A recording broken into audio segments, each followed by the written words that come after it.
पितामह भारतेंदु हरिश्चंद्र की।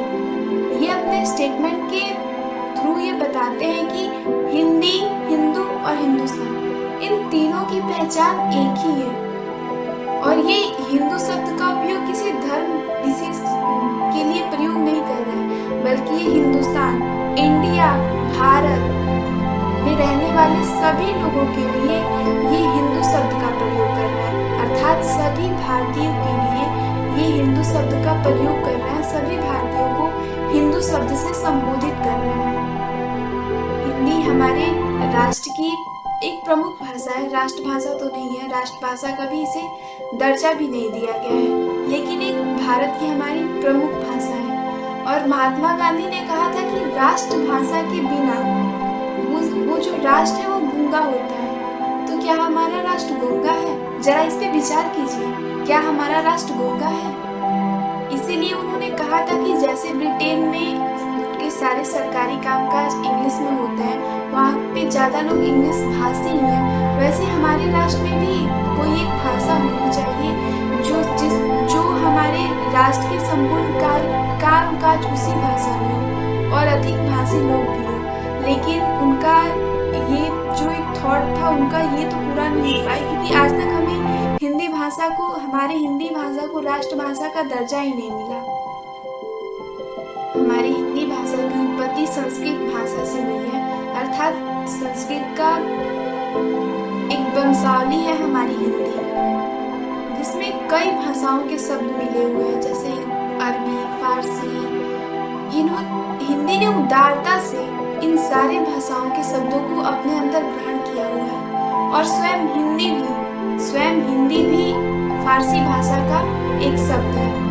हिंदी शब्द की उत्पत्ति इस प्रकार हुई कि जो पहले हम अपने भारतीय इतिहास में सिंधु घाटी सभ्यता को पढ़ते हैं, तो जब ईरानी यहाँ पे आए तो वो इस स को ह पढ़ते थे, और उन्होंने जो सिंधु क्षेत्र में रहने वाले लोग थे उसको उन्होंने सिंधी कहा, अर्थात सिंधु क्षेत्र में रहने वाले लोग मतलब सिंधी कहा जाता था, तो उन्होंने स को ह पढ़ते थे, तो वे सिंधी को हिंदी कहते थे।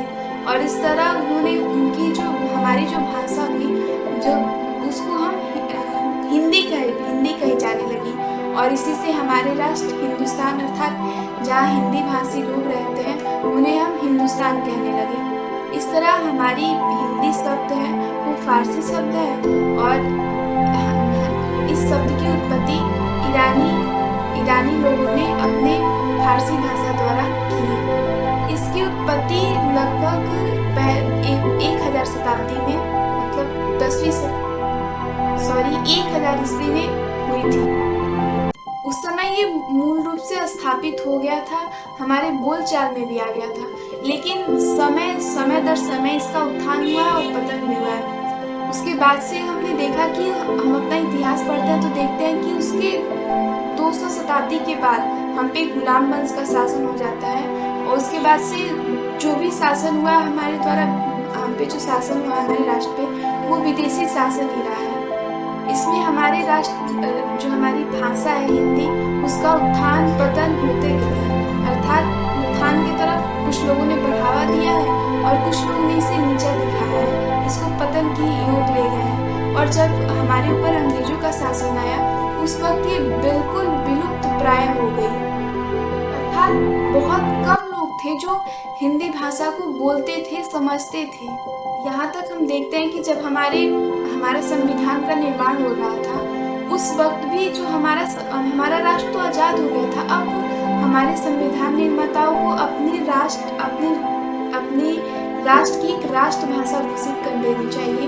तो उन्होंने कोई राष्ट्रभाषा घोषित नहीं की, चूंकि बहुत सारे उस वक्त लड़ाइयाँ छिड़ी हुई थी, क्रांति हो रहे थे, आंदोलन चल रहे थे कि हिंदी को राष्ट्रभाषा का दर्जा नहीं, कोई कह रहा था किसी और को, तमिल को, कोई कह रहा था मलयालम को, इसलिए किसी भी भाषा को राष्ट्रभाषा का दर्जा नहीं दिया गया। लेकिन हमारे जो मूल संविधान है, अर्थात जो संविधान निर्माताओं ने जिस संविधान को लिखा वो भी हिंदी में लिखा था, इंग्लिश में लिखा था। इस तरह पता चलता है कि अंग्रेजों की जो भाषा थी इंग्लिश, वो हमारे ऊपर किस तरह हावी हो गई है। और एक और हम एग्जाम्पल देखते हैं, जब हमारा राष्ट्र आज़ाद हो गया और हमारे प्रधानमंत्री बन गए जवाहरलाल नेहरू। वे पूर्णतः पश्चिमी कल्चर से प्रभावित थे, क्योंकि उन्होंने अपनी पढ़ाई भी जाकर वहीं पे की थी। और जब भी प्रधानमंत्री बन गए तो उसके बाद से उन्होंने लाल किला पे अपना प्रथम प्रधानमंत्री के रूप में अपना प्रथम भाषण दिया। उस स्पीच को भी उन्होंने इंग्लिश में ही दिया था। इस तरह हमें यह दर्शाता है कि हमारी जो भाषा थी, हमारी मातृभाषा हिंदी थी, उसकी स्थिति उस वक्त कितना दयनीय हो गई थी, कितना निम्न हो गई थी। लेकिन फिर से कई लोग हुए जो हमारे मातृभाषा को बढ़ावा देने का कार्य किए। उसमें से हमारे एक पूर्व प्रधानमंत्री अटल बिहारी वाजपेयी शामिल है। वे 1977 AD में वे विदेश मंत्री थे, फॉरेन मिनिस्टर थे, इंडियन मिनिस्ट्री के। उस वक्त जब इनको संयुक्त राष्ट्र महासंघ में बुलाया गया था, सम्मेलन हुआ था, उस वक्त जब ये विदेश मंत्री के रूप में वहाँ पे गए हुए थे, तो सर्वप्रथम उन्होंने, मतलब ये पहले कोई व्यक्ति था जो संयुक्त राष्ट्र महासभा में जाकर, महासंघ की सभा में जाकर हिंदी में अपना स्पीच दिया हो। वे चाहते थे कि इस जो एक यूनाइटेड एक स्टेट है, वहाँ पे जो महासभा लगी हुई है, वहाँ हमारी हिंदी भाषा को भी सम्मान मिले, और इसीलिए वे वहाँ पे अपनी जो स्पीच थी वो हिंदी भाषा में दिए थे। उसके बाद से भी जब ये प्रधानमंत्री के पद पे थे और 2000 ईस्वी में महासभा में गए हुए थे संयुक्त राष्ट्र संघ के, तो उस वक्त भी उन्होंने अपना स्पीच हिंदी में ही दिया था। इन्होंने हिंदी को बढ़ावा देने के लिए अनेक प्रयास किए, और अभी हम देखें तो हमारी हिंदी की स्थिति कुछ अच्छी है, पहले से बेहतर है। और हमारे वर्तमान प्रधानमंत्री मिस्टर नारायण दामोदर दास मोदी, ये भी हमारी हिंदी को बढ़ावा देने के कार्य कर रहे हैं। जब हिंदी भाषा को देखा जा रहा था कि इसको बढ़ावा देना चाहिए, इसको बढ़ावा देने के लिए ही 2006 ईस्वी में यह निर्णय लिया गया कि प्रत्येक वर्ष 14 सितंबर को हिंदी दिवस मनाया जाएगा। चूँकि हमारी जो हिंदी है उसको संविधान के में 8वीं अनुसूची में रखा गया है, और इसको उस जो अनुसूची में 8वीं अनुसूची में इसको जो स्थान मिला वो 14 सितंबर 1949 ईस्वी में ही मिला। इसलिए प्रत्येक वर्ष 2006 ईस्वी से हिंदी भाषा को बढ़ावा देने के लिए प्रत्येक वर्ष 14 सितंबर को हिंदी दिवस के रूप में मनाया जाता है। हिंदी एक बहुत ही सरल, सुआज और सहज भाषा है। इसको हम जैसे लिखते हैं वैसे ही हम इसको पढ़ते भी हैं। इस तरह एक बहुत ही अच्छी भाषा। भाई हम इंग्लिश को देख लें तो उसमें कहीं कहीं होता है लिखा कुछ और जाता है, पढ़ा कुछ और जाता है, लेकिन हमारी हिंदी भाषा में जैसे लिखा जाता है वैसे ही उसे पढ़ा भी जाता है। इसलिए ब्रिटेन वालों ने इसे बेस्ट फोनेटिक लैंग्वेज कहा है, अर्थात वे हिंदी भाषा के महत्व को बहुत अच्छे से समझते थे। इसलिए उन्होंने हमारी हिंदी भाषा, हमारी मातृभाषा को बेस्ट फोनेटिक लैंग्वेज कहा है।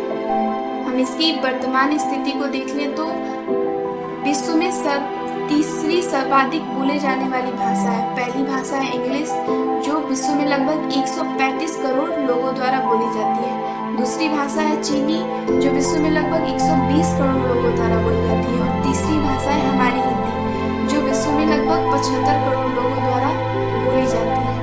और जब भारत में सर्वे हुआ था कि भाषा के आधार पर कितने लोग हैं जो हिंदी भाषा बोलते हैं, तो 2001 का आंकड़ा था कि 41 लाख लोग भारत में हिंदी को बोलते हैं, समझते हैं, पढ़ते हैं। और जब 2011 में इसका गणना की गई तो उस वक्त ये बढ़ के 53 करोड़ हो गया। और अभी भी उम्मीद है कि हमारी हिंदी भाषा का उपयोग बढ़ रहा है, अर्थात इसकी उत्थान हो रही है। प्रत्येक भाषा का कोड होता है, और हमारी हिंदी का कोड है ISO 639HI।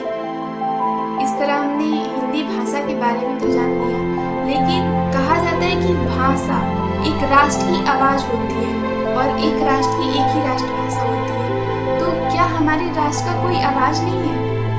भाषा हमारे राष्ट्र की एकता की प्रतीक होती है, और अब तक हमारे राष्ट्र में कोई राष्ट्रभाषा ही नहीं है, अर्थात ये हमें यह सूचित करता है कि अभी भी हमारे राष्ट्र में एकता नहीं है।